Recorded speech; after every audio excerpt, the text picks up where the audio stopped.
I've been married for 3 years to an incredibly handsome husband. Until last night, I thought I'd married just an ordinary programmer. Then I watched him leap off our balcony and transform into a giant white fox. Now he's sprawled on the living room rug, 9 fluffy tails swaying behind him, gazing at me with those innocent amber eyes. Don't be scared, sweetheart, he spoke in that familiar gentle voice. I'm still me, just with a few extra tails now. I gripped the doorframe, my legs suddenly feeling weak. 3 years, a whole 3 years, I'd actually been sharing my bed with a fox spirit all this time.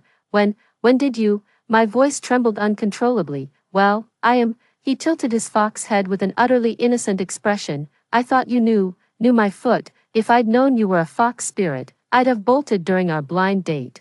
Then how do you usually, shape-shifting, he said matter-of-factly. It's common knowledge that foxes can take human form after sufficient cultivation. Common knowledge my ass. I took a deep breath, trying to calm myself down. Alright, since it's already happened, the most important thing now is to figure out what's going on. So your daily routine, commuting to work, attending meetings with colleagues, pulling all-nighters, all that, absolutely real. His tail wagged even more cheerfully. Even foxes need to put food on the table. Besides, I'm quite competent at my job. Promotions and raises come easily. That much was true. Cale was indeed highly valued at the company. He became a department manager at such a young age, earning 3 times my salary. I always thought he was exceptionally gifted, but now it seems, are all fox spirits this clever? Of course, he lifted his chin proudly. We foxes are born with high intelligence. And I've cultivated for 800 years, quite experienced indeed, 800 years. I almost choked on my own saliva. You're 800 years old, yep, but in human years I'm still considered young, roughly equivalent to your late 20s, 28, that does match his apparent age, 800 years, that's an eternity. A sudden realization made my face burn crimson. Then, did you marry me because, legend says fox spirits cultivate their powers by draining human essence? Am I just a cultivation tool to you? Cale seemed to read my mind, immediately wagging his tail and shaking his head. No, I married you because I genuinely like you, really like you. Can fox spirits even fall for humans?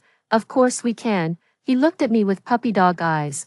Plus, we foxes are naturally loyal. Once we choose a mate, it's for life. That sounds really heartwarming. I slowly walked to the couch and sat down, trying to process this earth-shattering secret. Cale cautiously crawled over and rested his massive fox head on my lap. Honey, you're not thinking about divorcing me, are you? His voice carried unmistakable tension and unease.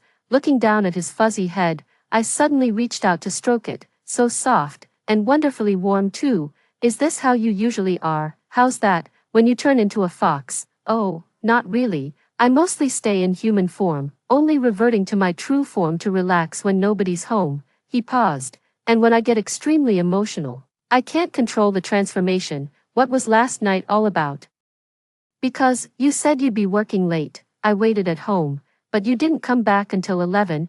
I missed you so much, and in the heat of the moment, so he got exposed because he missed me. What kind of fairy tale excuse is this? I couldn't help but ruffle his hair again. Have you ever almost been exposed before? Yes, he whispered. Once when you had a fever, I was so worried I nearly transformed back. And another time when your mom scolded you to tears, I almost lost control too.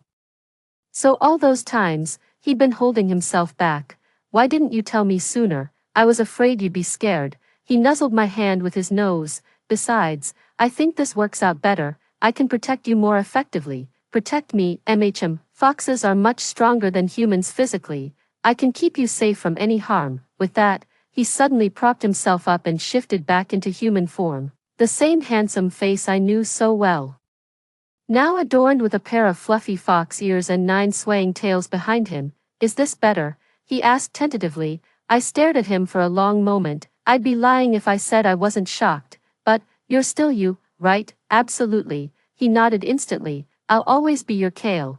That's all I need, whether he's human or fox. He's genuinely been wonderful to me these past 3 years. Looking back now, all those little oddities actually make perfect sense. Like how his body temperature always ran slightly high, his unusually sharp sense of smell, or how he never once fell ill. Can you change back now? The ears and tail, got it. He closed his eyes to focus, and soon his ears and tail vanished, returning to his usual appearance. Doesn't that tire you out? A little, but I'm used to it by now. I nodded and stood up. I'll make dinner. What would you like to eat? Kale froze momentarily, clearly surprised by my calm reaction. Honey. Aren't you scared? Scared of what? I turned to look at him. You'd never hurt me. But I'm a fox spirit, so what? I shrugged. I've already married you. It's not like we'll divorce just because you've got a few extra tails. Besides, I paused, then added somewhat sheepishly, they're actually quite adorable. Kale's eyes instantly lit up. Really? Yeah, just kinda wanna pet you. No sooner had he spoken than he eagerly transformed back into his fluffy-eared, tail-sporting form.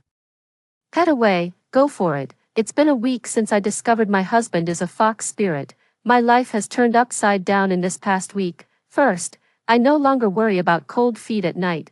Kale naturally runs hotter than humans, and now he deliberately wraps me in his tail. It's more effective than an electric blanket. Secondly, I've noticed fox spirits have an incredibly sharp sense of smell. Honey, did you talk to another man today? The moment I stepped inside, Kale came sniffing all over me. Yeah, I just said, thanks to the delivery guy, I smell another man's scent. He frowned, visibly displeased. What do you plan to do about it? I'm going to mask that smell. With that, he shifted back into fox form and began rubbing his fluffy body against me. Now you smell like me. He nodded in satisfaction. Are you marking your territory on me? Pretty much, he said matter-of-factly. All foxes leave their scent on their mates. That way others will know you're taken. But there aren't any other foxes around. What if there is? He looked dead serious. Fox-kin males are fiercely competitive. I need to mark my territory. Fine, as long as he's happy, but I've recently noticed a serious problem. Kale seems particularly obsessed with meat. I used to think he just had a preference for meat. But now I realize it's in a fox's nature. Honey, what's for dinner? I bought some fish to make sweet and sour fish. His eyes instantly lit up. Fish? I love fish. With that, it transformed back into fox form, darting around the kitchen while wagging its 9 tails like a spinning fan. Could you shift back to human form first? I said with a headache. I can't cook like this. Why? Because you're too big. You're in the way. Kale's fox form was enormous, with his tail alone taking up most of the kitchen space. Then I'll make myself smaller. With a quick contraction, he transformed into a regular-sized white fox, crouching by the stove and gazing at me with pleading eyes. At least he's not in the way now. But, you're making it impossible for me to focus on cooking, because you're just too adorable. The little white fox sat there gazing at me with innocent amber eyes, occasionally tilting its head in a way that was downright heart-melting. I'll wait for you in the living room then. He obediently trotted to the living room and sprawled on the couch waiting for me to cook. When I brought out the sweet and sour fish, I found he'd transformed back to human form, sitting properly at the dining table. Smells amazing. He inhaled deeply with satisfaction. As I set the fish before him and turned to get rice, I caught him grabbing a piece with his bare hands and shoving it into his mouth. Wait, I quickly stopped him. Use chopsticks. Oh, right. He picked up the chopstick somewhat sheepishly. Seems like being a fox for too long makes it easy to forget some human habits. During the meal, I noticed Kale had a peculiar way of eating fish. He always picks out the fish bones with surgical precision before eating the flesh, moving with lightning speed. Just like, well, like an actual fox devouring fish. How did you used to eat? I asked curiously. When? Before becoming human, just a regular fox, eating straight with my mouth. He said matter-of-factly, but ever since being with you, I've kept to human table manners. Wasn't that hard to adjust? Felt awkward at first, but I'm used to it now. He picked up a piece of fish and held it to my lips. Try this, sweetheart. I took the bite. It was delicious. By the way, don't you ever slip up at work? Nah, I'm really careful. He paused, though sometimes my hearing's too sharp. I accidentally catch people's whispers and react too obviously. Like what? Like last meeting, when Lila in the back row whispered to someone that I'm handsome, I instinctively turned to look before realizing, and then she blushed, thinking I'd overheard. I couldn't help laughing, but you actually did hear it. Humans aren't supposed to hear whispers from that far away, he said with frustration. Sometimes I struggle to control these instincts. Have you ever thought about revealing your true identity to others? No, he shook his head. Human society still struggles to accept beings like us. If discovered, I'd probably end up in a research lab. That's certainly true. If people knew fox spirits actually existed, it would cause a massive uproar. So you only told me, he nodded gently, his eyes tender, because you're the most important person to me. I don't want to keep anything from you. My heart felt all warm and fuzzy. Are there others of your fox kin around? Yes. But most live deep in the mountains and rarely interact with human society. Foxes like me living among humans are quite rare. Why? Because most foxes find the human world too complicated with too many rules. He paused, but I enjoy this complexity. And then I met you. Is this your way of flirting? My face feels a bit warm. Will you ever go back? Back to the Fox clan? No, he said firmly. My home is here, with you. Hearing this, it suddenly occurred to me that marrying a fox spirit might not be such a bad thing after all. At least he's devoted and silver-tongued. For 3 years of marriage, I always thought Kale was the perfect husband. He cooks, does laundry, fixes broken appliances, and never argues with me. Now I finally understand why. Being a fox spirit, he has extraordinary learning abilities and an extended lifespan, giving him ample time to master all sorts of skills. Honey, the AC's acting up again. Just got home from work to find Kale crouched under the AC unit in his fox form, sniffing around with his nose. What are you up to? Let me diagnose the issue, he said earnestly. My enhanced smell can detect burnt circuits, and my hearing picks up abnormal mechanical noises. So what did you find? The compressor's faulty and needs a replacement part, he said confidently while reverting to human form. I'll get the components tomorrow and have it fixed by the next day. You can fix AC units too. Of course, after living in the human world for so many years, I've mastered these basic skills, he said proudly, puffing out his chest. Besides, a fox's paws are quite dexterous, perfect for delicate work. That's actually true. I've often seen him perform impossibly precise tasks with his fingers, threading needles, repairing watches, and now that I think about it, they really do seem evolved from paws. By the way, at your real age, you must have witnessed many historical events, right? I've seen a bit of it, he pondered, but I've spent most of my time cultivating in the mountains, paying little attention to how the human world has changed. So when did you first encounter modern society? About a decade or so ago. He sat down beside me. I got bored with mountain cultivation and decided to come down to see what the human world had become. And then what happened? Modern technology completely blew my mind.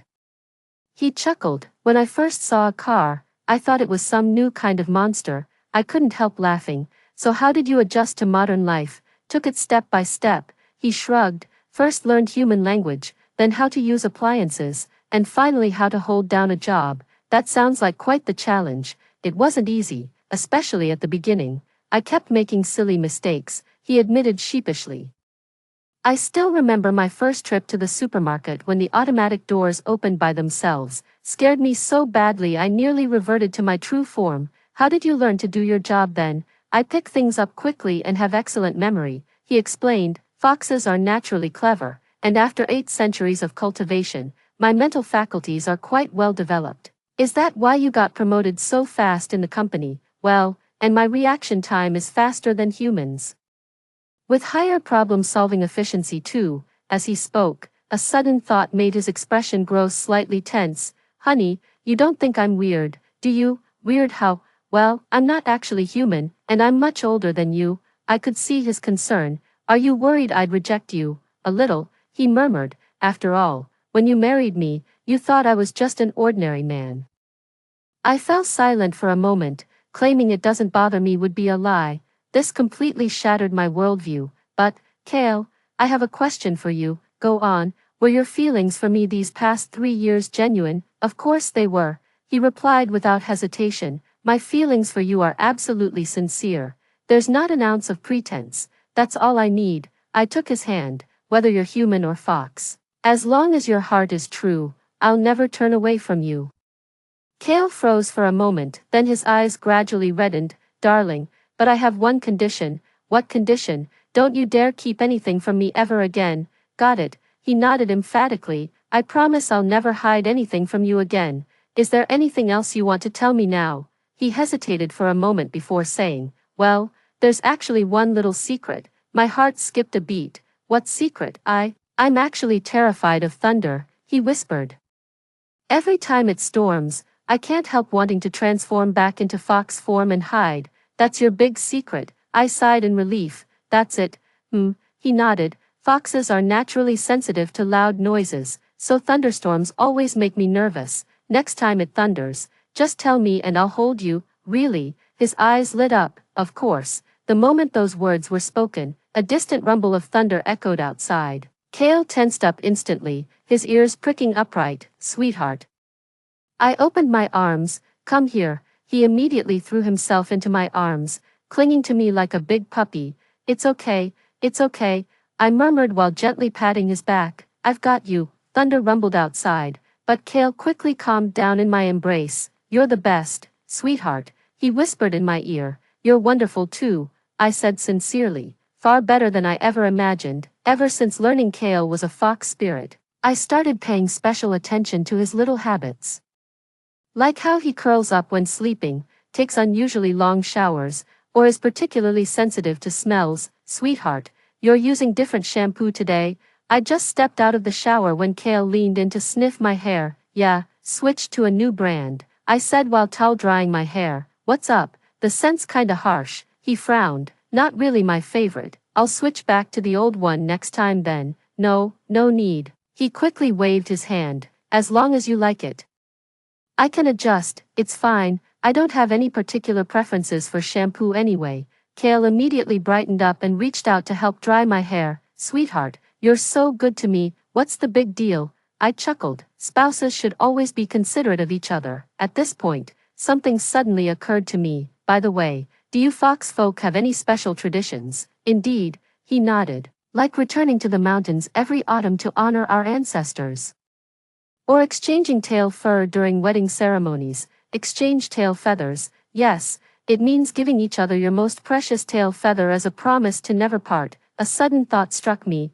Then when we got married, I secretly placed one of my tail feathers in the ring box. He admitted sheepishly. You probably didn't notice at the time. I honestly didn't notice. I was so focused on the ring that I completely missed the other things in the box. Do you have anything of mine? Actually, yes. He immediately pulled out a small pouch from his wallet. Your hair. I secretly snipped some to keep. My heart swelled with inexplicable emotion as I gazed at that delicate little pouch. Unbeknownst to me, he had already married me according to his Fox clan's traditions. Are there any other customs I should know about? There's one more. He hesitated, though it might seem a bit unusual. Go ahead. I'm mentally prepared. Foxkin show affection by licking.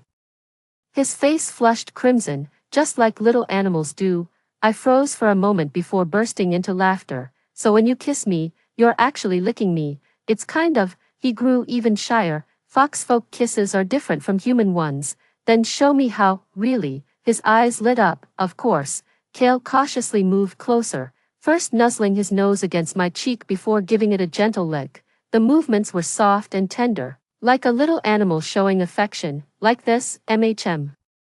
I nodded. Pretty adorable. Can I express love like this from now on? Sure, but mind the setting, I reminded him. In public, stick to human ways. Got it. He nodded cheerfully. Just then, my phone suddenly rang. It's my mom calling. Hey, Mom, Ira, it's the weekend tomorrow. Why don't you and Cale come over for dinner? I'll make your favorite braised pork. I glanced at Cale, who was looking at me with eager anticipation. Foxes do love meat.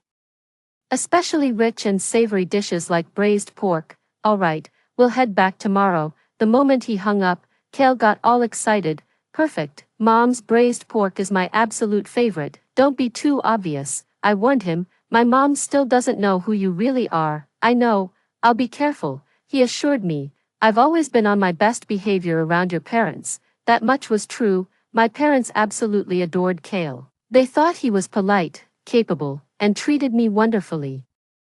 By the way, have you ever almost slipped up in front of my parents? Once. He paused. When your mom was stewing ribs, the aroma was so irresistible I nearly lost control and wanted to eat with my bare hands. Then what happened? then I pretended to go to the bathroom to compose myself. Anything else? Another time when your dad was watching Animal Planet, there was this segment about foxes, he said awkwardly. I got so absorbed that I accidentally nodded in agreement a few times. Did my dad notice? Doesn't seem like it. He probably just thought I found the foxes cute. Maintaining a human identity sure isn't easy. Be extra careful when you go back tomorrow. Don't worry, honey, I won't blow our cover, he promised with a hand on his chest. But something tells me it won't be that simple. Cale was unusually nervous on the day we visited my parents. Honey, do I look presentable? He adjusted his outfit for the 10th time in front of the mirror. With every hair perfectly combed, you're fine, just relax, I reassured him. It's not like it's your first time meeting my parents, but things are different now, he whispered. I keep feeling like they'll notice something. They won't, you're overthinking it. When we arrived at my parents' place, Mom was busy cooking in the kitchen, and the delicious aroma carried all the way outside. Cale's nose twitched involuntarily, and I quickly nudged him with my elbow. Mom, we're here. Oh. You're here. My mom came out from the kitchen, all smiles. Cale's here too. Come on, have a seat. Mom, let me help you with that. Cale immediately stood up to go to the kitchen. No need, just stay seated. Everything's almost ready. My father came out of the bedroom holding a bottle of liquor. Cale, how about joining your old man for a drink tonight? Sure, Dad. Cale politely accepted the glass. The dinner table was laden with delicious dishes. Braised pork belly, sweet and sour spare ribs, poached chicken, nothing but meat dishes. I saw Cale's eyes instantly light up, though he restrained himself and waited for my parents to start eating first. Cale, have more meat. You're too thin. My mom said as she served him a large piece of braised pork. Thanks, Mom.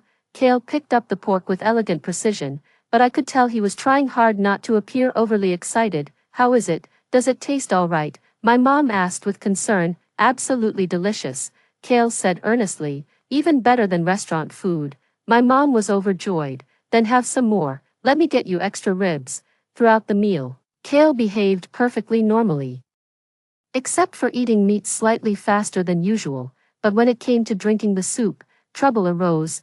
My mom had made bone broth that smelled amazing. Cale picked up the bowl, took a whiff, and then, he lifted the bowl directly to his mouth and started lapping it up like a little animal. My parents were completely dumbfounded. I quickly cleared my throat, snapping Cale out of his daze as he hastily set down the bowl. Sorry, the soup's too hot, he offered as a lame excuse. No worries. My mom chuckled. It is quite scalding, but I could see a flicker of suspicion in my parents' eyes. After dinner, my mom went to do the dishes while my dad watched TV in the living room. Cale and I sat on the couch chatting. The TV happened to be airing Animal Planet, featuring a segment on wolf pack hunting. Cale was watching intently, nodding occasionally as if he completely agreed with the program's content. Cale, do you really enjoy watching Animal Planet? My dad suddenly asked. Huh?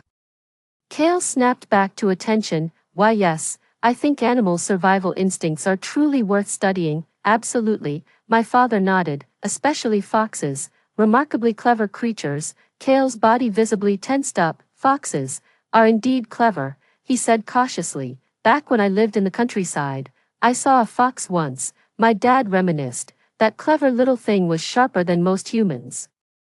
And there's something almost magical about them. Legend says foxes can cultivate themselves into human form. Cale's face went pale instantly. Dad, that's just superstition. I quickly changed the subject. There's no such thing as fox spirits in this world. True enough, my father chuckled. Just old folks' tales. Nothing more than bedtime stories really. Cale finally let out a sigh of relief. But what happened next took us all by surprise.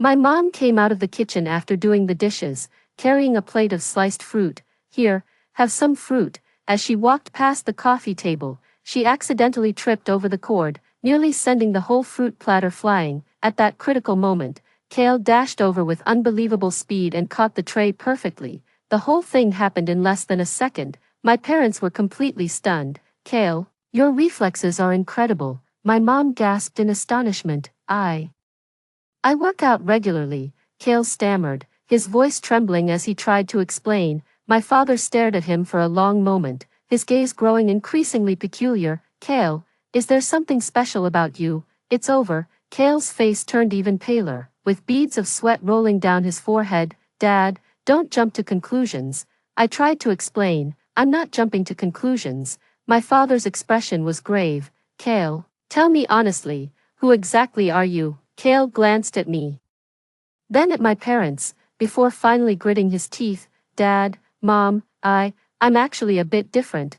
My heart leaped into my throat. Is he really going to tell them the truth? The atmosphere in the living room instantly grew tense. My father set down his teacup, his gaze locked intently on Kale. My mother stood frozen, still clutching the fruit tray she'd nearly dropped, her face a mix of shock and uncertainty. Kale took a deep breath, as if steeling himself for some momentous decision. Mom, Dad, Kale, I quickly cut him off. Are you sure about this? He gave me a look, his eyes filled with determination. I've made up my mind. I can't keep hiding the truth. My heart is racing. I have no idea how my parents will react when they learn the truth. Mom, Dad, actually Kale hesitated. I practice martial arts. Martial arts. What do you mean? My dad frowned. I've been training in martial arts with my master since childhood, so my reflexes and physical condition are better than average, Kale explained earnestly. Catching that plate was just instinct. My mom suddenly understood. Oh, that explains it. No wonder you're in such good shape, right? Kale nodded. But my master always said we shouldn't casually display martial skills in front of ordinary people, which is why I never mentioned it before. My dad's expression softened a bit. So what kind of martial arts do you know?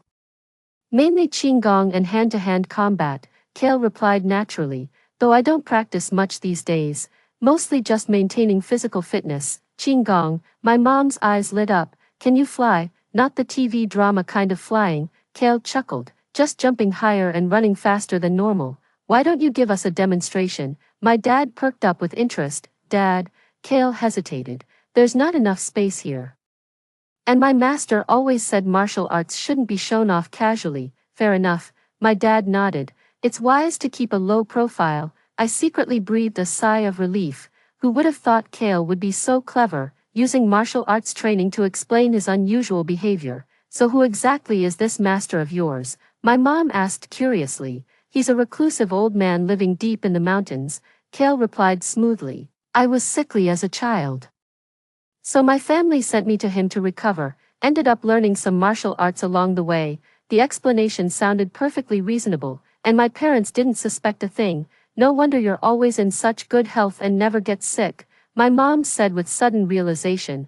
It's because you've practiced martial arts since childhood. That's right, Kale nodded. My master also taught me some medical principles. I know how to take care of my body. That's wonderful, my mom exclaimed happily. This way, Ira can learn about health preservation from you too. I always keep an eye on Ira's health, Kale said softly, glancing at me with warmth. Kale is such a wonderful boy. My mother nodded approvingly. Ira is truly blessed to marry you. And just like that, the crisis was averted. That evening at home, I couldn't help but praise Kale. That was brilliant quick thinking back there. Using martial arts training as an explanation, it just came to me, he said with relief. Glad your parents bought it, but all that martial arts training you mentioned, was that made up? Not entirely. He paused. I did spend years training in the mountains, learning skills similar to martial arts, though we didn't call it that. It was dark magic. Dark magic, well, just some special abilities unique to fox spirits, like illusion magic, levitation, healing arts, and such. Sounds impressive. Not really, he said modestly. I'm still far behind those ancient demons who've cultivated for millennia. Could you teach me?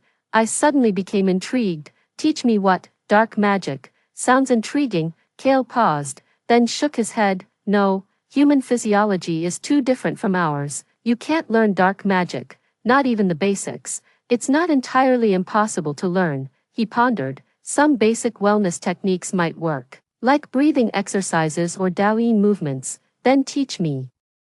You really want to learn? Absolutely, I said excitedly. Might as well. It's not like I'm doing anything else. All right, he agreed, but brace yourself. It might be pretty dull. No worries, I've got patience. And just like that, I began learning so-called fox magic from my kitsune husband. Though I was only practicing basic breathing techniques, I could genuinely feel changes in my body. For instance, my sleep quality has improved, and I feel more energetic than before, sweetheart.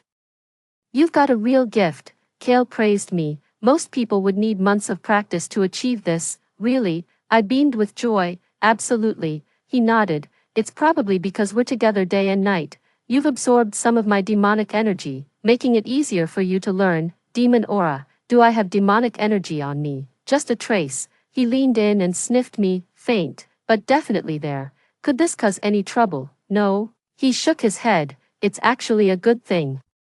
It means our bond is harmonious. What do you mean? There's a fox legend, he explained, that when a fox and human truly love each other, over time the human will carry the fox's scent, and the fox will carry the human scent. It's a sign of soul fusion. That sounds rather romantic. Do I leave my scent on you? Absolutely. He chuckled, and quite strongly too. I can't smell it. You're human. Your sense of smell isn't that sharp. He murmured, caressing my cheek, but I can smell it. Your essence has become part of my very being. Is this another form of love confession? My face feels a bit warm. What does that mean then? It means we're truly partners, he said tenderly. Nothing, human or spirit, can ever tear us apart. Ever since I started practicing pranayama, I've noticed my senses becoming much sharper, like suddenly catching scents I never noticed before, or hearing subtle sounds that used to escape me. Honey, does the world feel different to you now?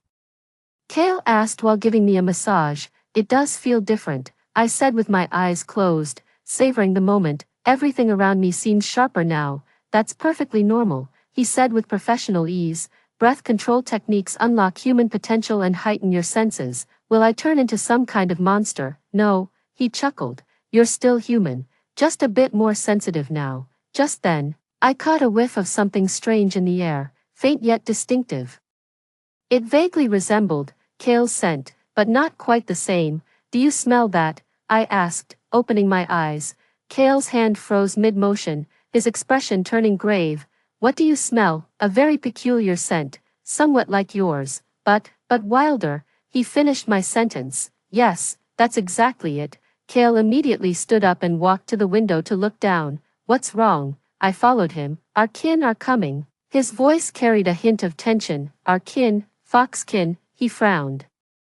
And they don't look friendly. I looked downstairs but saw nothing. Where? You won't spot them.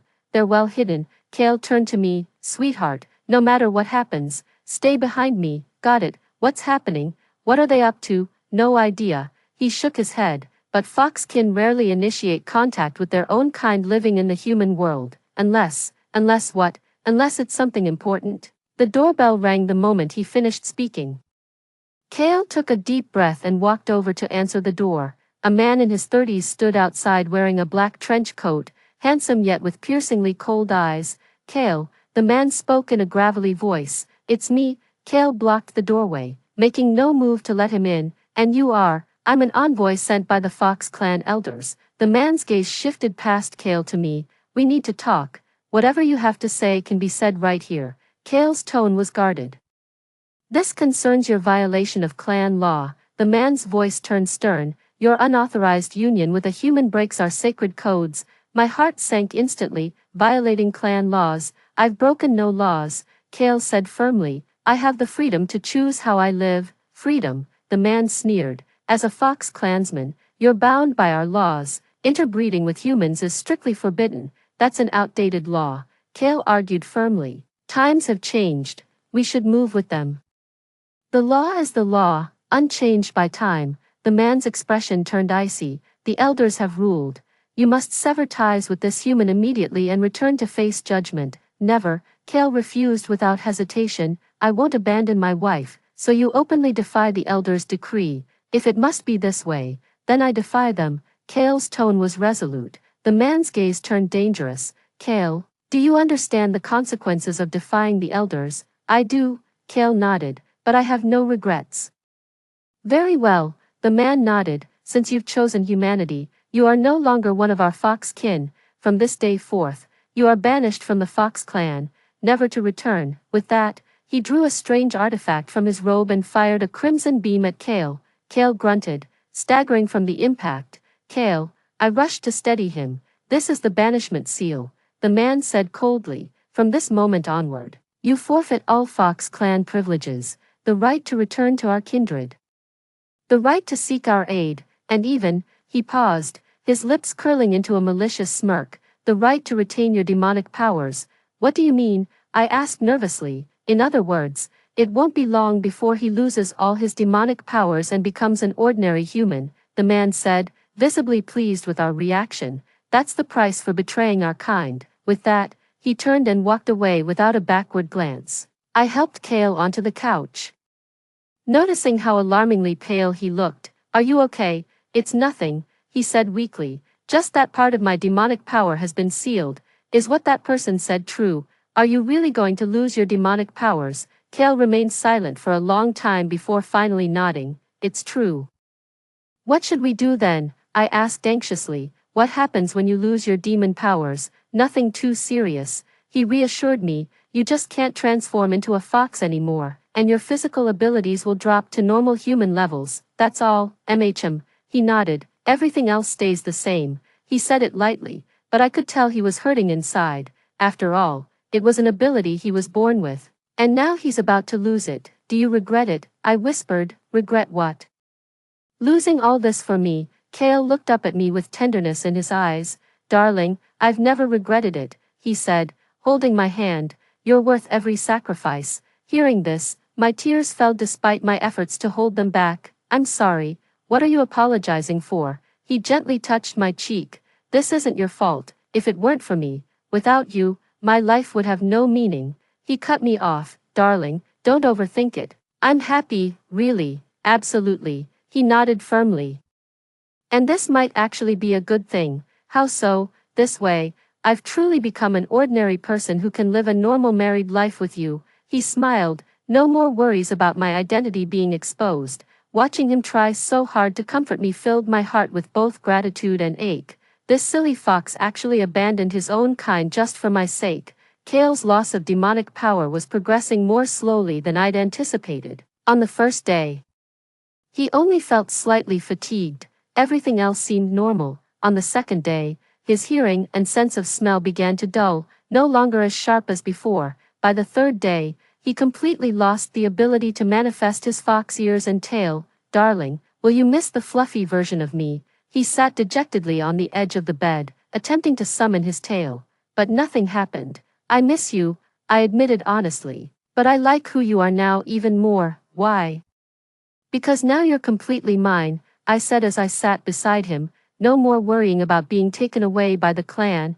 Kale paused for a moment, then broke into laughter. "That's one way to put it, and think about it. We're just a normal couple now, able to live an ordinary life." "True," he nodded. "No more need to carefully hide our identities." "Is there anything you still feel reluctant to leave behind?" "A little," he pondered. "I missed the sense of freedom when I turned into a fox. And those sharp senses, about senses, haven't mine become somewhat sharper too?" I reminded him. "I can help you perceive changes around us." "True," he brightened up, "and your senses are indeed sharper than ordinary people's now." At this point, something suddenly occurred to me. "By the way, can I keep practicing that breathing technique?" "Absolutely," Kale nodded, "though I've lost my demonic powers. What I taught you were fundamental techniques that don't require supernatural energy." "That's great," I said happily. "Maybe I'll even surpass you someday. Then I'll be counting on your protection." He joked. "Don't worry, I'll protect you no matter what," I said earnestly. Kale looked at my expression and suddenly burst out laughing. "Honey, you know what?" "Know what?" Suddenly I realized losing my demon powers wasn't such a big deal, he said softly, gazing at me. "Because I've gained something far more precious." "What?" "A wife who's willing to face everything by my side." His words filled my heart with warmth. "And you, my husband who'd give up everything for me." We exchanged smiles in the warm atmosphere, but soon enough, we encountered a new problem. After losing his demonic powers, Kale's physical condition noticeably deteriorated. He never used to catch colds, but now even slight weather changes make his nose run. He could easily pull 10-plus-hour workdays before, but now late nights at the office leave him exhausted. "Honey, am I getting weaker?"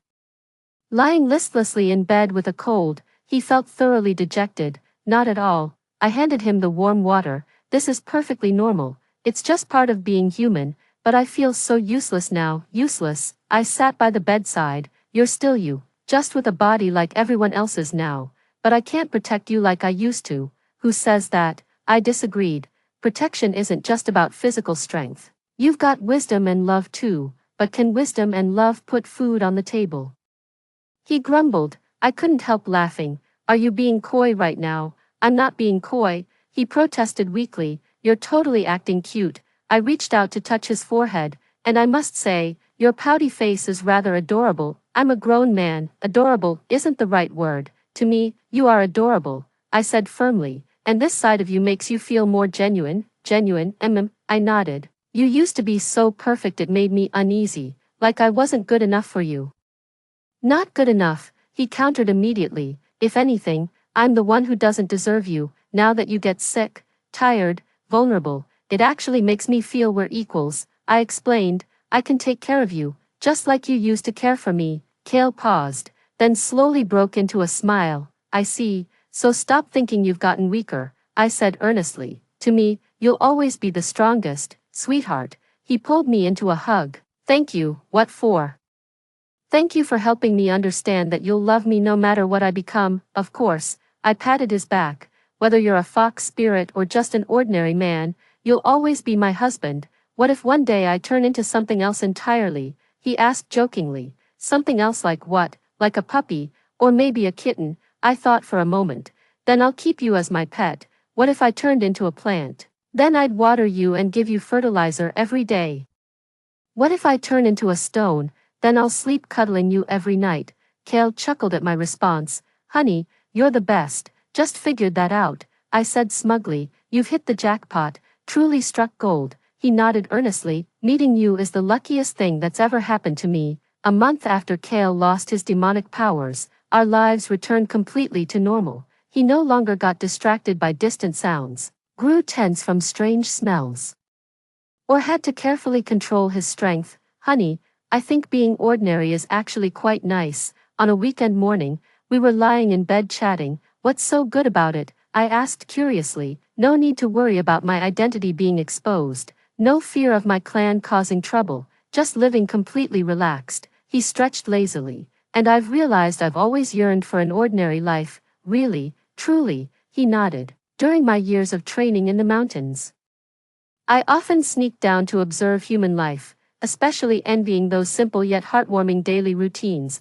Then why didn't you join human society earlier? Our clan has strict rules against unauthorized contact with humans, he explained. I ran away secretly, just planning to experience it briefly before returning. Never expected to meet you, so you stayed because of me. Yeah, he admitted frankly. The moment I first saw you, I knew I didn't want to go back to the mountains. First meeting, I recalled. You mean our blind date, right? He smiled. Do you still remember how things went that day? Of course I remember. It was spring 3 years ago when my mom insisted on setting me up on a blind date with this supposedly perfect guy. I was reluctant at first, but the moment I saw Kale, I was completely taken by his looks. You seemed so nervous that day, I said. You could barely string 2 words together. This was my first blind date with a human woman, he admitted sheepishly. And you're far more beautiful than I imagined. Beautiful, me, to me, you're the most beautiful, he said earnestly, and your gentle demeanor completely captivated me. So you decided to pursue me right then, not courting, he corrected me. I've decided to marry you. That's straightforward. Fox spirits are always direct in matters of the heart, he explained. Once we choose someone, we go all in. So that's why you've been so proactive. He nodded. I was determined to make you fall for me back then. Well, you succeeded, I said with a smile. I did develop feelings for you rather quickly. Really, he beamed. I thought you only agreed to marry me because the circumstances were favorable. That was just part of it, I admitted honestly. What mattered more was how dependable you were, and how well you treated me. So, he looked at me expectantly. Do you still think I'm reliable? Absolutely, I answered without hesitation, even more so than before. Why? Because now you're completely genuine, with nothing hidden, I explained. I know everything about you, your past, your identity, your choices. A flicker of emotion flashed through Kale's eyes upon hearing this. Darling, I'm truly fortunate to have met you. Me too. I leaned against his shoulder, though I was shocked when I first learned you were a fox spirit, but looking back now, it feels like fate brought us together. What kind of fate? A love that transcends species, I joked. Sounds romantic, doesn't it? It does, he chuckled. But now we're both human, technically making this interspecies romance even better, I said contentedly. Saves us from those, "you're not right for each other," comments. Who dares say we're not right? Kale's tone turned possessive. They'll have to go through me first. There, nobody's going to say anything, I reassured him. People will just envy how loving we are. Speaking of love, he suddenly grinned mischievously. Honey, shouldn't we do something loving? Like what? I asked, feigning innocence. Well, he leaned in and whispered a few words in my ear. My face flushed crimson. What are you thinking about in broad daylight? What's wrong with daytime? He said matter-of-factly. We're legally married. We can do this whenever. No, wait till night. Why wait till night? Because I couldn't come up with a proper excuse. It's just not happening. I'll wait then, he said obligingly. But you've got to promise you'll make it up to me tonight. Make what up? Make up for the agony of waiting all day. His shameless antics made me laugh. What agony? Plenty, he said with exaggerated suffering. The torment of longing is the hardest to bear. We're together every day. What heartache could there be? Absence makes the heart grow fonder, and so does time, he said with mock seriousness. Waiting makes love sweeter. Where did you pick up such nonsense? From TV dramas, he said proudly. Human soap operas are quite educational. I'm completely at his mercy. That former heartbreaker has turned into a regular, wisecracking husband, but honestly, I really like who he's become. Genuine, natural, with some endearing little flaws. Now this feels like real married life. The following spring, I discovered I was pregnant. Honey, what did you just say? Kale was cooking in the kitchen when he heard me. The spatula clattered to the floor. Guess what? I'm pregnant. I waved the pregnancy test excitedly, repeating the news. Really? He rushed over immediately, steadying me with gentle hands. You're really pregnant? Absolutely. Just tested. 2 solid lines. Kale stared at the twin red lines, his eyes gradually welling up. I'm going to be a dad. Yes, you're going to be a father. I nodded, happy, overjoyed. He nodded vigorously before carefully embracing me, absolutely thrilled. Easy there. Don't startle the baby. Yes, be gentle. He immediately softened his movements. How far along is the baby now? We just found out. Probably only a few weeks along. What does a baby look like at this stage? He asked curiously. Do they have fingers yet? Eyes? Well, I wasn't entirely sure either. Let's ask the doctor during our hospital checkup. Yes, we need to go to the hospital for a checkup. He immediately grew anxious. When? Today? No need to rush. Normally the first examination isn't done until 8 weeks later. 8 weeks. He frowned. That's several weeks away. Could there be any problems? No. It's still too early to detect anything now, I reassured him. Don't be so nervous. How could I not be nervous? He exclaimed excitedly. This is our first child. Watching his exhilaration, I couldn't help but laugh. You're more worked up than I am, and I'm the pregnant one, because I'm thrilled. He grinned from ear to ear. I'm just so incredibly happy. So, take a guess. Boy or girl? Either. He replied without hesitation. I'd love a boy or a girl. Would you be disappointed if it's a girl? Not at all, he said earnestly. A girl would be wonderful, just as lovely and gentle as you. What if it's a boy? A boy would be nice too. He could protect Mom and his little sister. What sister? If we have another girl later, he said matter-of-factly, we could have 2 children. You're really thinking ahead, I said with amusement. The first one isn't even born yet, and you're already planning for the second. Better safe than sorry, he said proudly. Besides, I think 2 kids would be nice. They'd have each other for company. What if both of them turn out to be boys? Then we'll just try for a girl next. What if all 3 are boys? Then we'll try for another. He paused mid-sentence, suddenly realizing, honey, are you trying to trick me into saying something? Me? I played innocent. Yes, he insisted. You just wanted to see how many I'd say. So how many kids do you want at most? Well, he pondered. I'll take as many as you're willing to have. What if I don't want any?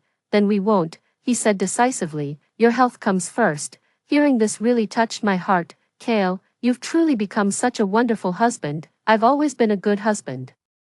He protested, just now I've become an even better one. Yes, yes, you're absolutely the best. I humored him. I'll take better care of you from now on, he said, immediately stepping into his new role. Starting today, you don't have to lift a finger. I'll handle all the housework. Isn't that a bit over the top? Not at all, he insisted firmly. The books say expectant mothers need plenty of rest and shouldn't overexert themselves. Since when did you start reading books? While you were taking the pregnancy test, I looked it up online, he said proudly. I've already learned a lot about prenatal care, that fast, of course, I'm a quick learner. He puffed out his chest proudly, lost my demon powers, but kept the brains. I couldn't help but laugh. This fool was clearly more nervous than me, yet pretended to be calmer. So what did you find out? Lots, he rattled off like reciting a grocery list. No raw or cold foods, no heavy lifting. Avoid strenuous exercise, take more folic acid, get regular checkups. Hold on, I cut him off. Don't tell me you've memorized the entire pregnancy manual. Pretty much, he said matter-of-factly. I need to be fully prepared for our child. Have you decided on a name for the baby? Absolutely, he replied instantly. If it's a girl, we'll name her Ira. If it's a boy, Felix. Why, Ira combines one character from both our names, he explained. Felix does the same with different characters. Sounds nice, I nodded. But what if we have boy-girl twins? Even better. His eyes lit up. One Ira and one Felix. Perfect. You've really thought this through. Absolutely, he said proudly. I'm going to be a father now. Got to think things through. Watching his earnest expression, it suddenly struck me how truly blessed I was to share my life with this man who transformed from a fox spirit into an ordinary husband. No matter who he really is, he'll always be the one who loves me most. And now, we're going to have our own child. What more could I possibly want from life? Kale, I called his name.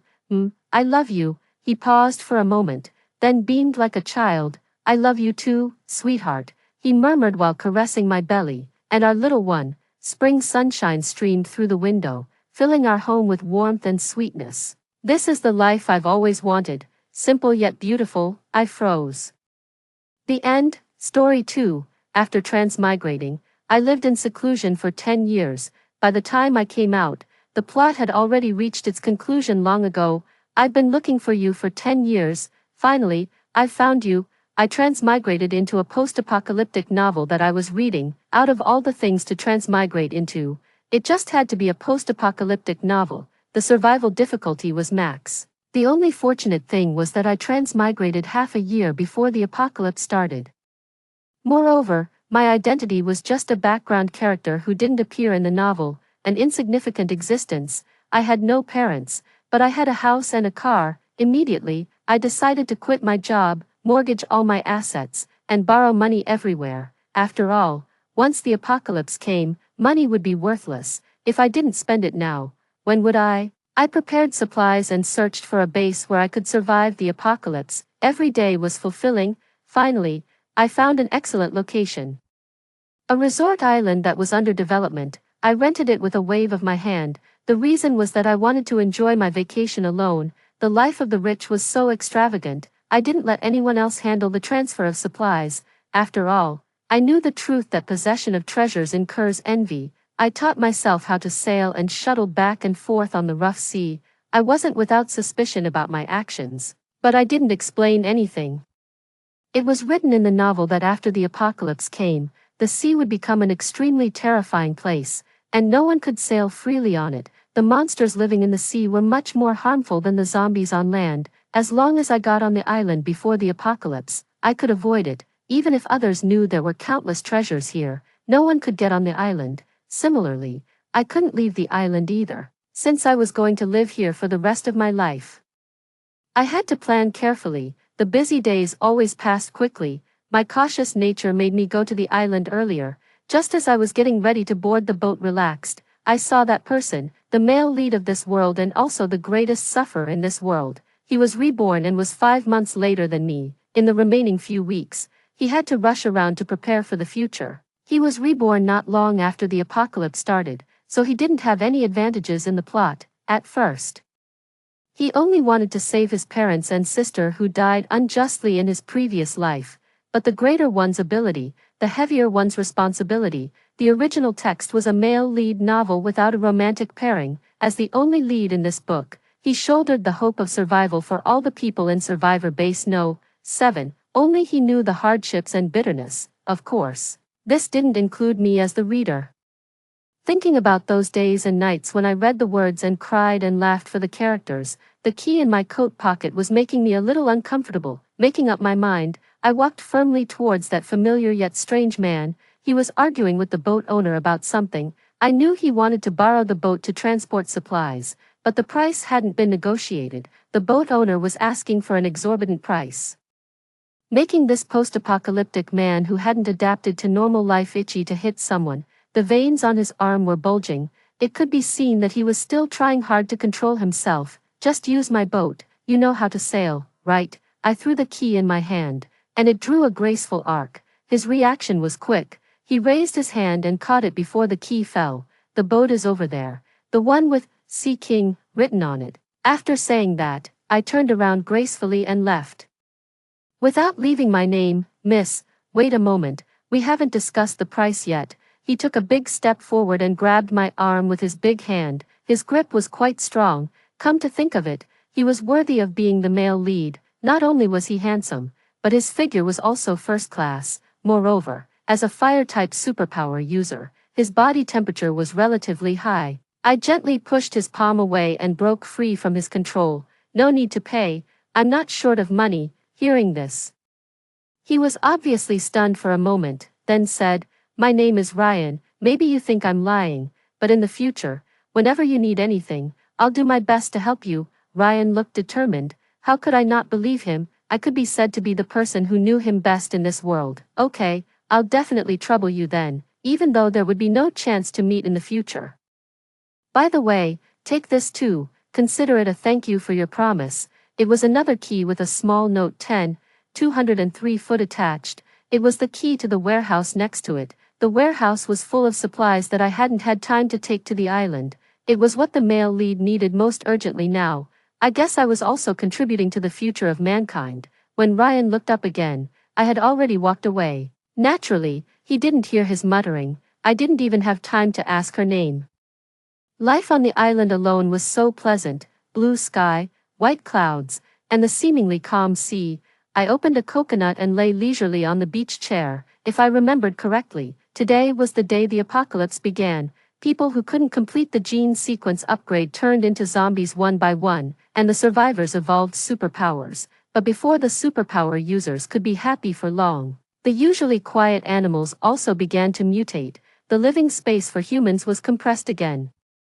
The order that human society had established for a long time gradually collapsed, and looting and killing were common, but the chaos on land had nothing to do with me. Only I still thought of the day I met the male lead from time to time. His fate was an epic written by others. It wasn't something a small transmigrator like me could change. On the second day of the apocalypse, I had a fever for no reason. This was a sign of evolution. If I survived, I'd become a superpower user. If not, I'd turn into a mindless zombie. If I became a zombie, wouldn't all the things on this island be wasted? My feverish brain couldn't support me to think more. I don't know how long I slept. My head was throbbing dully. It seemed that I had survived the most difficult hurdle. I was quite curious about what kind of superpower a small cannon fodder like me could get, like a middle school girl. I raised my palm and concentrated my mind. However, nothing happened. Well, I wasn't that expectant anymore.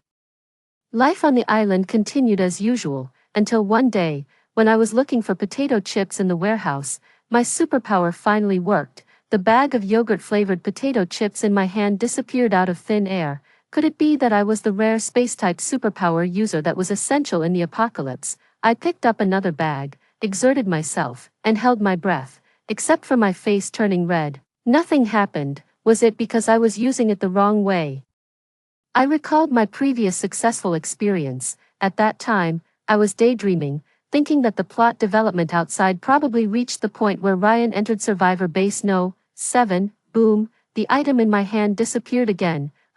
I randomly picked up a box of yogurt, Ryan, as expected, it disappeared. Okay, I knew what my superpower was, teleportation. As long as I thought of the other person, I could teleport the item in my hand to him.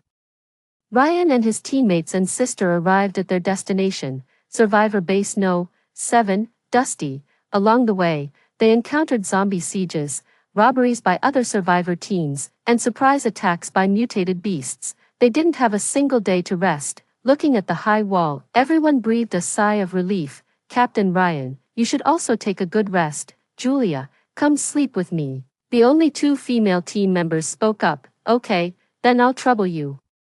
The exhaustion of the past few days made it difficult for him to even open his mouth. After entering the base and undergoing a full-body check, they were assigned to an apartment with only 3 rooms. It was a bit crowded for the 7 people in the team. Ryan volunteered to sleep in the living room. This way, the girls could have 1 room, and the remaining 2 could share another room and rest. Lying on the hard sofa, Ryan couldn't fall asleep. He just closed his eyes and pretended to sleep. The optimization of the body by superpowers was significant. The most obvious was that the 5 senses became sharper. Even with his eyes closed, his perception of the outside world didn't weaken at all. This also greatly increased the probability of survival in the apocalypse, so when an unknown object fell towards him, he subconsciously reached out and grabbed it. The potato chip bag burst open. Potato chip crumbs got all over his head and face, just as he was wondering. Another bag of potato chips appeared out of thin air. He looked up at the ceiling. There was no hole. Before he could figure it out, a box of yogurt hit him right on the head. Was this some kind of joke played on him by the gods? Then a piece of paper curled up and floated down. Sister's not short of supplies. Here's some for you. Use them without worry. I was afraid that the male lead would be suspicious and not dare to use them, so I specially sent a small note. This should be okay now. I did a good deed and didn't leave my name. I hummed a tune and went back to my room to have a midnight snack. In the following days, I teleported things to him from time to time, such as the eggs that the hen had just laid in the morning, the tomatoes that had just been picked from the vegetable field, etc. I always chose around 8 or 9 in the evening. After all, the male lead had to go out and fight zombies during the day. Not everyone was as idle as me.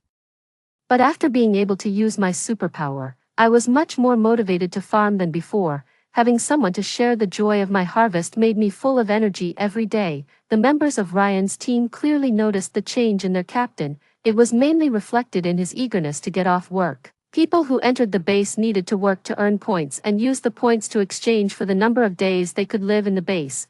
This wasn't difficult for the people in Ryan's team. They were a team composed entirely of superpower users. Even Julia, the weakest among them, was a healing-type superpower user.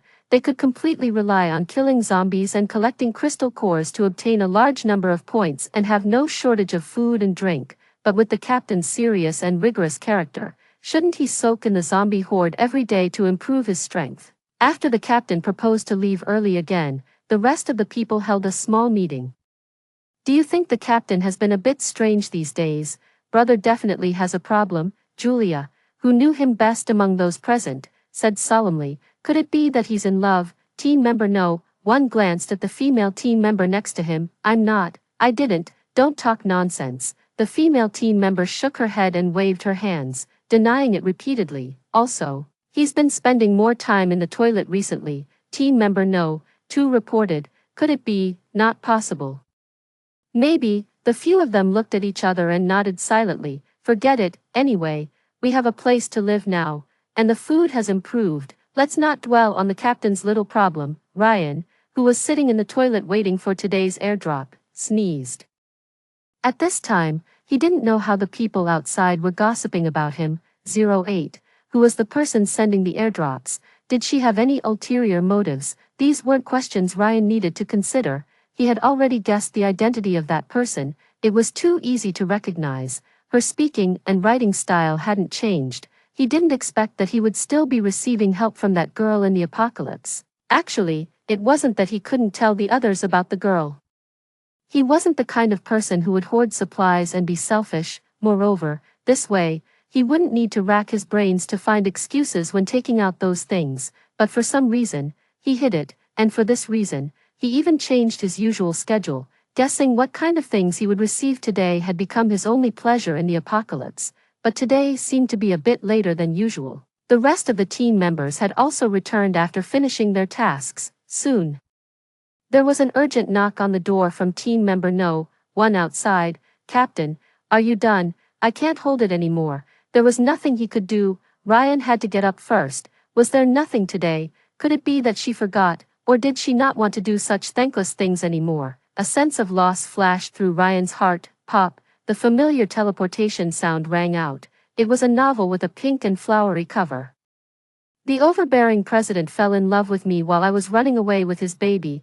There was also a piece of paper clipped in the book, with the girl's round and cute handwriting on it. "This book is so interesting. I got so caught up in reading that I forgot the time. Here, I'm giving it to you to enjoy, Captain. I'm so anxious. You still have the leisure to read a book in the toilet. You don't know that reading while on the toilet can." Finally satisfied, Ryan didn't pay attention to team member No. 1's nagging. The first year of the apocalypse was quite enjoyable. I had stored enough books on the island to last me the rest of my life. I lived a life of reading leisurely, farming, and raising chickens. Come to think of it, I had given the male lead quite a few books, all of which I had read and attached my reading notes, looking at the marks on the wall that recorded the dates.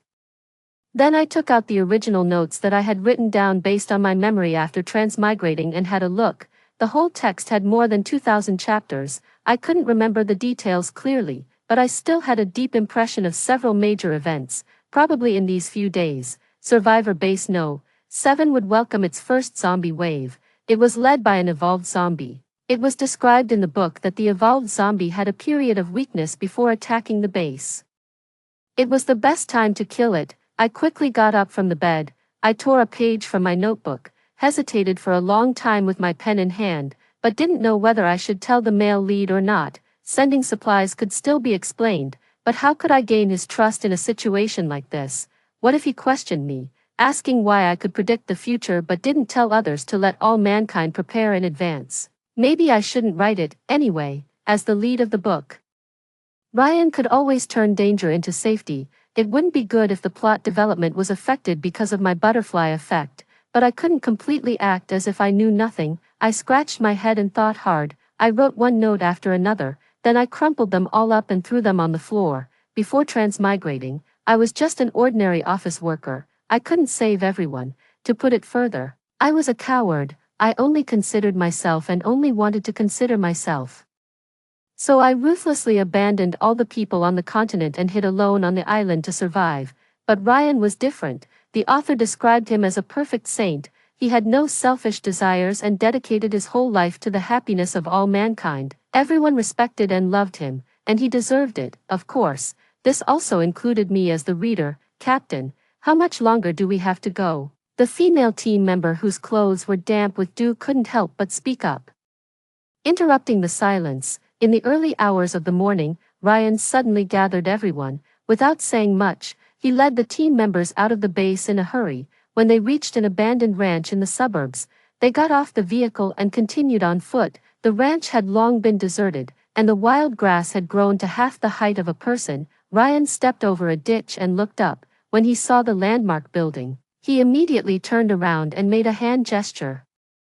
Everyone stopped in their tracks and went on full alert. Suddenly, everyone's pupils constricted and their hairs stood on end. The intuition of the superpower users told them that there was a very dangerous monster gestating ahead. Its loyal subordinates would eliminate all interferences. Someone told me that an evolved zombie was gestating nearby. At first, I didn't believe it, but just to be safe, I came. Ryan said, looking around at everyone seriously. "Now, even if I don't say it, you should feel it too. This place is very close to Survivor Base No. 7. We can't let it grow any further.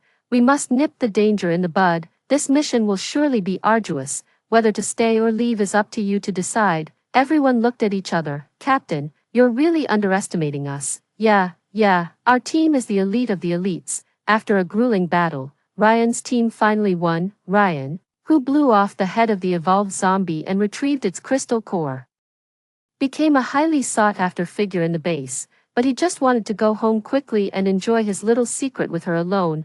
I wrote to the male lead about the evolved zombie in a self-abandoned way, because I remembered that my superpower was one-sided. No matter how many thoughts the other person had, it was impossible for him to come and question me in person. Realizing this fact, I couldn't help but breathe a sigh of relief, but I also felt a bit lost. Did I make a wrong decision by coming to the island alone? People are social creatures. Rabbits can die of loneliness. What about me? But it was too late to regret now. The sea had already become the paradise of those monsters from the abyss. Those were the existences that even the male lead didn't dare to provoke at the end of the story. How could I, a person with no offensive abilities at all, break through? I slapped my cheeks hard until they turned red. I should look on the bright side. Shouldn't I? Right, I haven't prepared the things to send today yet. Why don't I make a cake by myself? It can be regarded as a celebration for their triumphant return. I remember I bought some baking books. This island was originally built for tourism. The electricity relied entirely on the wind power stations built on the island and in the sea. Part of the ones in the sea had been damaged, but the ones on the island were still operating as usual. Usually, I tried to save as much as possible. Today, I'll be extravagant for once. Anyway, the flour and cream would expire. It's better to use them up earlier and not feel bad about it. Because of accomplishing a major event, Ryan and his team gained a lot of prestige in Survivor Base No. 7. At the same time, they also passed on the experience of this operation to the surrounding bases. Each base strengthened the inspection of its own survival area. Accidentally, they avoided several incidents that might have dealt a devastating blow to mankind.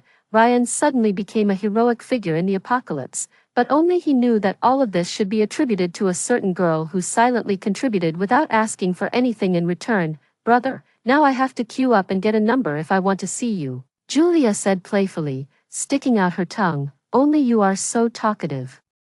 Well, tell me, what's the matter? Ryan stopped the action of approving documents in his hands. Can't I come to see you if there's nothing? You're my brother. Anyway, I won't waste your time. Tomorrow is your birthday. We've prepared a birthday banquet. Remember to set aside some time to attend. You didn't come back yesterday. You can't do that tomorrow. After saying that, she ran away, not giving Ryan any chance to react. Is it my birthday? Every day since his rebirth.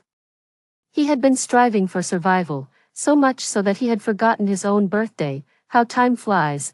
Looking at the sunset glow like fire on the horizon, Ryan had no choice but to suppress the thousands of thoughts in his heart and bury himself in dealing with the documents. With his growing reputation, the high-level officials in the base were afraid that he might have ulterior motives and began to test his attitude. On one hand, they assigned him an independent office in the base's command building. On the other hand, they dispersed the members of Ryan's team to other teams. Nominally, it was a promotion, but in fact, it was to prevent them from forming a clique. Ryan really didn't like doing this clerical work, but there was nothing he could do and he could only bite the bullet, busy until midnight. The pile of paper documents in front of him didn't seem to decrease much.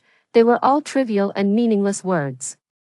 Ryan rubbed his aching temples and decided to take a break. Besides, that was coming soon. He didn't want to face it with negative emotions. Surprisingly, there was only one small note today. Would you be unhappy if I said I have nothing for you today? Looking at the girl's words, his bad mood of the day miraculously disappeared. He didn't necessarily have to get something, as long as he could still receive her messages. It would be fine, of course.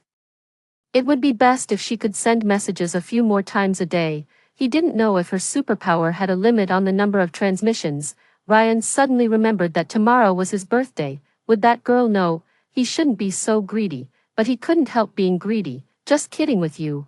I've prepared a little surprise for you. Remember to catch it firmly. Once it's broken, there won't be another one. There were two more notes, one after another. Well, after all, when the girl sent things for the first time, she sent 3 things one after another. Ryan moved all the documents on the table to the ground, out of sight, out of mind. Just after moving the last batch, a small square box appeared on the table. A sweet smell faintly wafted out before it was even opened. In the apocalypse, many things that were originally common had become luxuries that were unimaginable.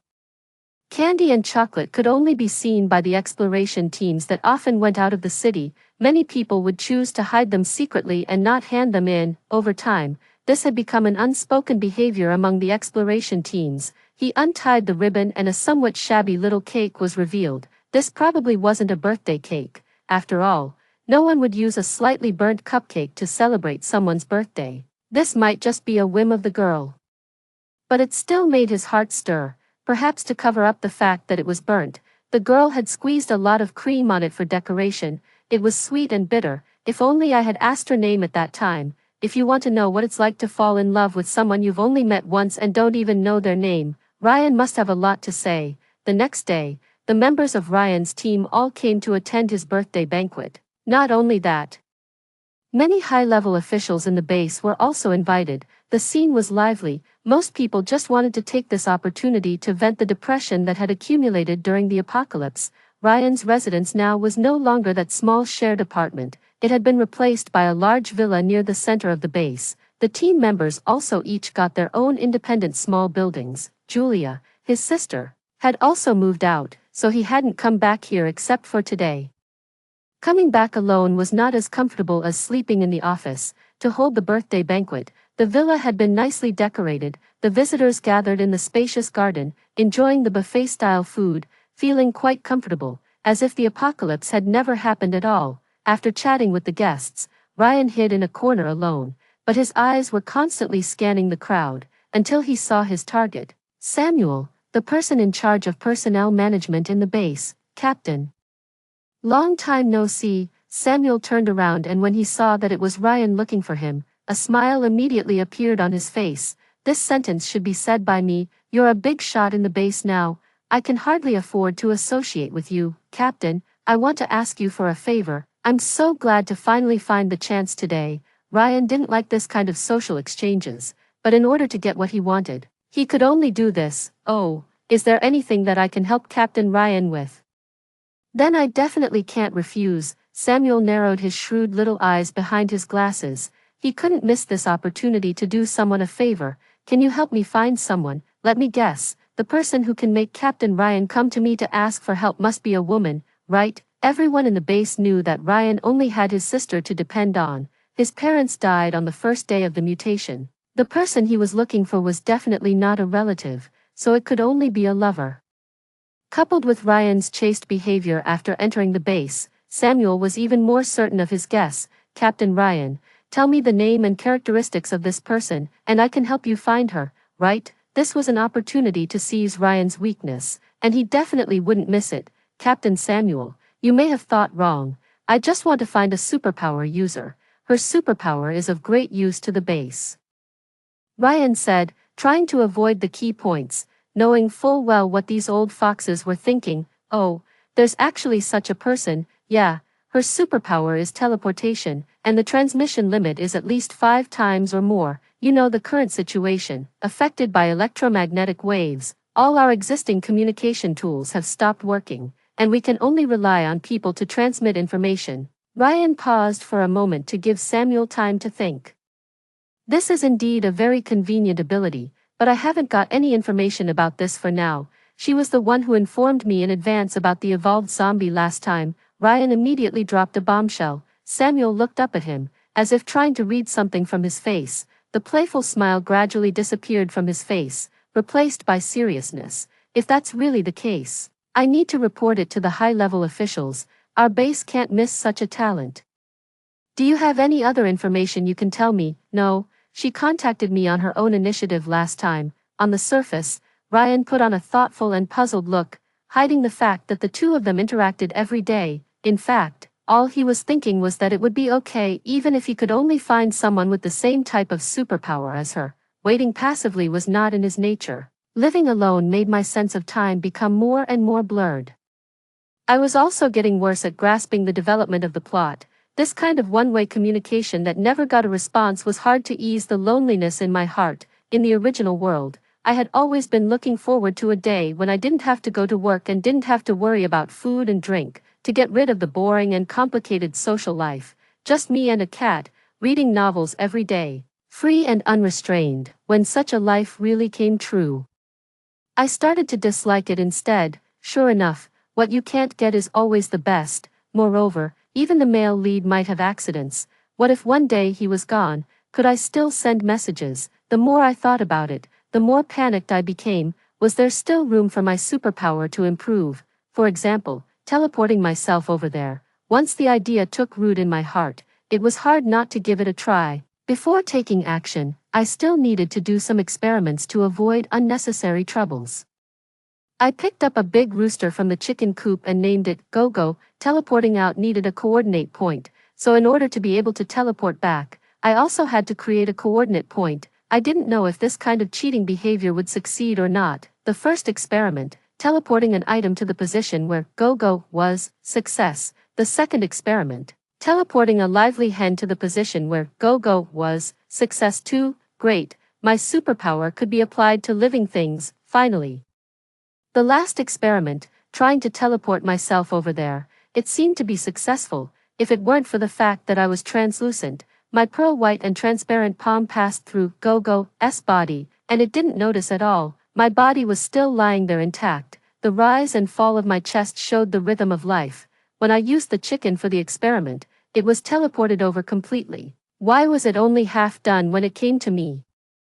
Floating around in a state of being out of my body for a while was quite boring. The most important thing was that I could only wander around beside Go-Go. Once I exceeded a certain range, I could feel the pull of my superpower. The process of returning to my body was quite easy, but once I got in, it was a different story. I clutched the clothes on my chest with one hand and gasped for breath desperately. Cough, cough, cough. My heart seemed to be about to burst with pain.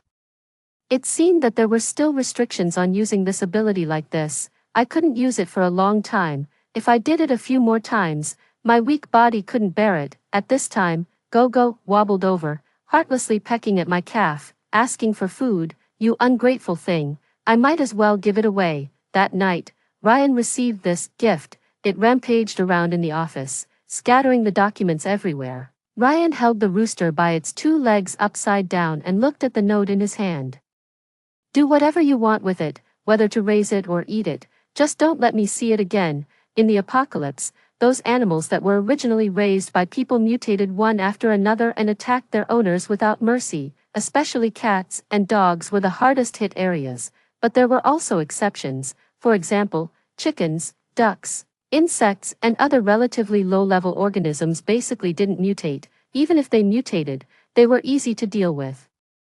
So there was also large-scale breeding in Survivor Base No. 7, which was used as the main source of meat. Anyway, it was a token of her affection. Maybe he should raise it. Ryan and Go-Go stared at each other. They seemed to take a liking to each other. Recently, I'd been feeling that my memory was degenerating rapidly. The face of the male lead was almost blurred and I could hardly remember it clearly. Taking advantage of my superpower that allowed me to teleport back and forth without being discovered by others, I secretly went to see Ryan's current situation, but considering my body's endurance, I only stayed for 3 minutes, but it was enough to engrave his face in my mind again. After coming back, I quickly took out my painting tools. I sat in front of the easel seriously. I wanted to paint Ryan's appearance. The pigments stored in the warehouse were a bit dry, but they could still be used after spraying some water. Unfortunately, my painting skills were really not good. I wasn't satisfied with several paintings I drew. I couldn't help but use my superpower again. If only I could bring my mobile phone over. Although it couldn't be used to make calls, its basic functions could still be used. Leaning over the solid wooden office desk, I traced the outline of Ryan's face with my eyes. He was really worthy of being the character that the author tried hard to create. It was easy to get lost in him. One more person wouldn't make much difference, right? Admitting that I liked him didn't seem that difficult. I don't know when he had become the motivation for me to survive in the apocalypse. I hoped that there was still someone in this world who could remember my existence. Knock, knock, knock. There was a knock on the door. I subconsciously hid behind Ryan's chair. Captain Ryan, it's me. Samuel, come in. I'm here this time too. I didn't mean to eavesdrop on their conversation. I was just about to cancel my superpower when I heard unexpected content. The girl with the teleportation superpower that you asked me to find last time. There's news now. She's in Survivor Base No. 13. We plan to send you there. The words stopped abruptly as I had cancelled my superpower. Did Ryan want to find me? But the person they found wouldn't be me. The urge to go back again was suppressed by me. Could he recognize me? Did he know that we had met before? I seemed to have never told him about this. Ryan and his group arrived at Survivor Base No. 13. After showing the official documents, they smoothly entered the base interior. The layout here was a bit different from that of Survivor Base No. 7 where they were from. The command building was right at the entrance, guarding all the residents here. Their target was already standing in front of the building. It was a gentle and elegant girl. A white dress was particularly conspicuous in the apocalypse. "Are you Ryan, Captain Ryan? Our leader has been waiting for you for a long time. Follow me." After saying that, she turned around and went upstairs. No one knew exactly what Ryan and the leader talked about, only that when they left the command building, the girl who led the way also came out with them. "Next, Miss Lydia will go back with us. We'll set off tomorrow. You can rest here for a day. Feel free to move around." The group of people laughed and scattered. "Captain Ryan, don't you want to take a look? This place is in the transit area of several major bases. There are many things that can't be seen outside," Lydia said softly. "Miss Lydia, don't you need to pack your things? I've already prepared them before you came." Borrowing Lydia from Survivor Base No. 13 was already determined long ago. They came here to escort her safely. The price was that when they had information about something like an evolved zombie, they must pass the information to Survivor Base No. 13 through her in the first instance. "You seem to have something to say to me." It was a statement. Ryan felt a bit nervous for no reason. He took a deep breath and made up his mind. "I have something to ask Miss Lydia for help. I really can't wait until we go back to the base to say it." While speaking, he took out a mobile phone and something like a letter from his inner pocket. The mobile phone case was printed with a pink rabbit, clearly a girl's. "Could you help me pass this to the girl in the photo?" Lydia was quite perceptive and roughly understood the situation. "Tell me her name, and I can give it a try." "Her name is Sarah." This mobile phone was sent over on the night when Ryan decided to set off. At first, he didn't understand what the girl meant. He didn't dare to casually check other people's privacy, but after 2 hours of insomnia, he was still honest enough to turn on the phone. There was no password and it directly entered the interface. The wallpaper was a selfie of the girl. Finally seeing the girl he had been longing for, Ryan felt infinite emotions in his heart. Since it was sent by her, it should be okay to look at other things, right? The photos in the album recorded her experiences one by one. Most of them were taken during the apocalypse, the cultivated fields, the raised poultry, and the occasional appearance of the sea in the pictures. Was she in a base near the sea now? Although the monsters in the sea were even more terrifying, the evolution also brought them huge limitations. They hated the land extremely. As long as it wasn't too close, there was basically no risk of being attacked. On the contrary, the mutated animals on land were afraid of the sea monsters and would rarely appear there, so quite a few bases were built not far from the sea. He secretly noted this down. That night, Ryan didn't fall asleep again. He stared at the phone until the battery ran out, and then got up to find a place to charge it. Most parts of the base now had electricity. This was all thanks to the existence of those electric-type superpower users. I keenly sensed the fluctuation of superpower.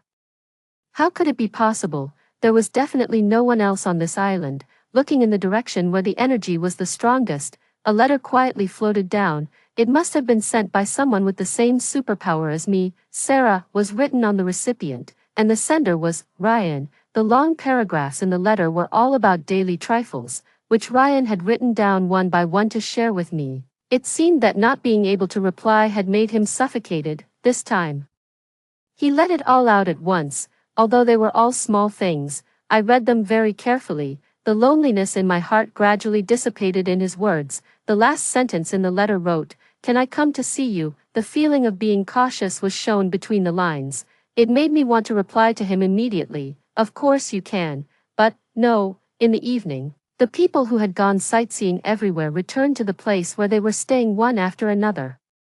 Ryan was sitting on the sofa in the living room. The atmosphere was a bit depressing. Not knowing what was going on, the others had to push the deputy captain out. He was originally a member of Ryan's team, and this kind of thing should be handled by him. "Captain, you haven't rested yet?" The deputy captain asked a useless question as he didn't know how to start the conversation. Ryan rubbed the note in his hand, lost in thought. The deputy captain craned his neck but couldn't see what was written on it. "If I said I wanted to go out to sea, Captain, you're not sick, are you? No matter how powerful you are, you can't defeat those sea overlords." Or did you receive some news that those monsters are finally going to attack humans on land? The deputy captain was a bit worried. He knew that Ryan had some special means and could predict dangers in advance. No, it's nothing, I was just having a whim, he said so. But his thoughts were the opposite. He wanted to go terribly. 3 years passed quickly and fulfillingly. Since there was a way for two-way communication, Ryan and I had become closer and closer. I wasn't afraid of revealing wrong information due to information gaps anymore. The direction of the story in the book had quietly changed, and on the whole, it was developing in a better direction. He was responsible for using force to turn the situation around. And I was responsible for changing the plot, even though I, like a butterfly, had caused quite a stir. The major events stipulated in the book wouldn't disappear because of that. The two of us joined hands to nip the dangers in the bud. Has brother gone to find Lydia again? No, the captain is at Simon's place researching the signal station today. Do you need him for something? Julia was now the deputy head of the base's medical team. She was usually even busier than Ryan, nowadays. Except for official business, the two siblings hardly met. Actually, do you think Lydia and my brother are already together? No way. With the captain's personality, if they were together, he would definitely make it public, and Miss Lydia has said that the captain isn't her type. What, do you want a sister-in-law to keep you in line? Look at my brother's age. It's time for him to find someone. He can't be delayed by work all the time. This year, the survival pressure on humans had become much smaller.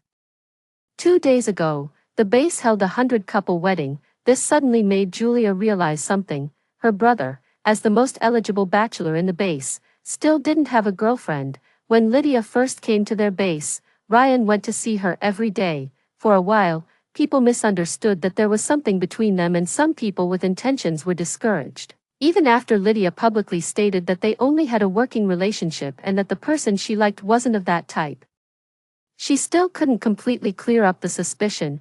What do you think of Mila? Do you think my brother will like her? Oh, that cute little assistant sister of yours. She's several years younger than you. The words, "it's not so good," weren't said aloud, but the meaning was conveyed. Julia immediately lost her spirits. Don't worry too much. Seeing that the other person's mood didn't improve, he had to whisper, "Okay, I'll let you in on a secret. Lauren is a girl.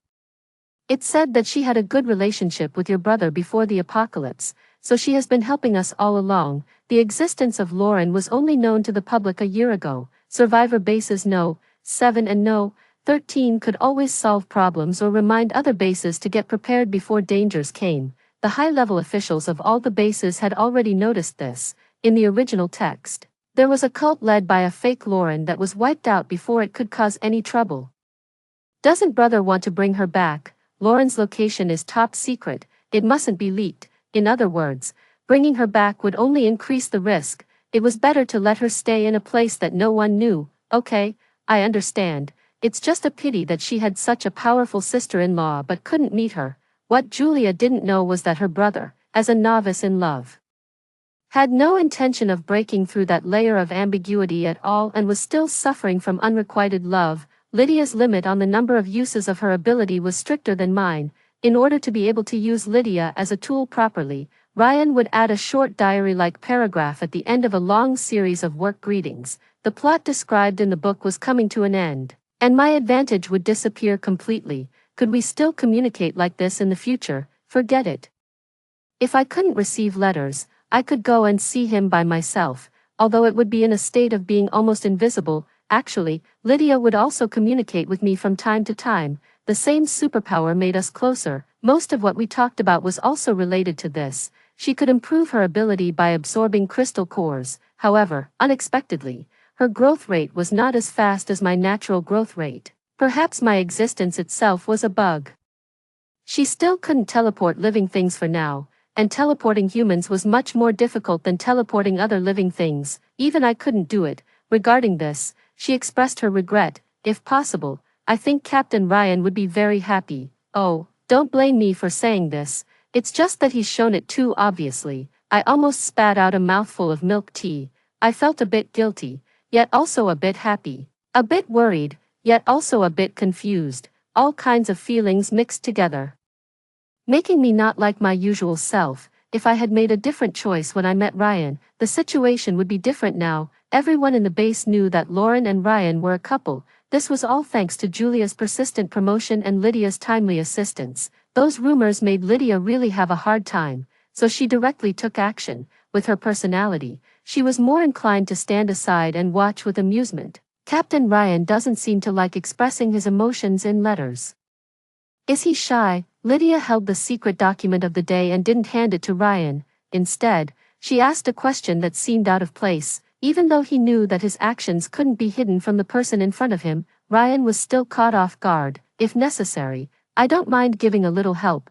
Girls understand best what other girls need. Sometimes, just a lack of initiative could make people miss each other. No, not now. Ryan pressed the secret document bag. Stopping her from her next move, Lydia wanted to ask more, but she understood something from the other person's expression. It seemed that it wasn't that this side was too slow-witted, but that there were really factors hindering these two people from being together. I'm being too talkative. I should trust Captain Ryan. Thank you. Thank you for your help and also for your understanding. He and Sarah's matter would start all over again after everything was over. I can finally come to see you. Wait for me. This was the only message Ryan sent after the final battle. He refused the kind offers from his partners. Julia didn't say much either and just let him go. I knew that he was now facing the terrifying sea alone. I wanted to stop him, but I was defeated by his resolute determination. He had always been a man of his word. His sense of responsibility made it impossible for him to leave the people in the base and take risks in the previous few years. And now that all the dangers had been eliminated, he could finally do what he wanted to do. I wanted to ask him if it was really worth it, to leave so many people who cared about and loved him behind and risk his life for a person he had only met once. It wasn't worth it. I shouted in my heart countless times, so I was cruel enough not to look at him or think about him. I was afraid of seeing his wounds. Even if it was the sight of him dying, only the daily delivery of supplies had never stopped. After wandering around at sea for a year, the short distance seemed like a long march. He also learned to repair the boat with limited materials. At the beginning, most of the time he burned the boat by accident. As a fire-type superpower user, he was naturally restrained at sea. The only good thing was that he could eat hot food every day, from being flustered at first and falling into the sea several times during battles, to now being able to hold onto the boat with one hand and roast the 100-story-tall sea overlord until it was crispy and fragrant with the other hand. Another day passed without a written message in the delivery. She must still be angry with him, right? He swallowed the crystal core of the sea overlord in one gulp. It was a bit choking, but this was the fastest way to replenish the consumption of his superpower at sea. Well, if this went on, his superpower might even mutate, for example, evolving into a fire that wasn't afraid of water. As usual, I went to the warehouse early in the morning to pick things. Considering that Ryan was now living at sea and it was inconvenient to eat, I usually chose canned food and the like. Unfortunately, the last batch of canned food had already expired. Looking at the 10-year validity period marked on it made me a bit dazed. Had I been living in this world for so long? My memories before transmigrating were already too vague to recognize. I shook my head and didn't think about it anymore. I picked up the fruits and vegetables that had just been harvested this year. Just after teleporting them out, the things reappeared above my head again. I had never encountered a situation where things couldn't be teleported out before. This was the worst outcome. Before the emotions welled up in my heart, tears had already flowed down. The choked sobs were stuck in my throat. But then I was surrounded by a warm touch. Don't cry, I'm here. I turned my head to look. He was darker, stronger, and had a bit of a beard. It turned out that a person's body temperature could be so warm. I was crying so hard that I could hardly breathe. He was at a loss what to do. He wiped my tears with the cleaner side of his clothes. Scared me to death, I thought. I just wanted to give you a surprise. Ryan was originally planning to take a shower and change clothes quietly and then face her with his best appearance. He didn't expect that when he reached into the warehouse to get clean clothes, he met the girl he had been longing for. I've been looking for you for 10 years, now I've finally found you. Come with me, okay, I'll take you home, okay. The plot in the book had ended, but the story between him and me had just begun.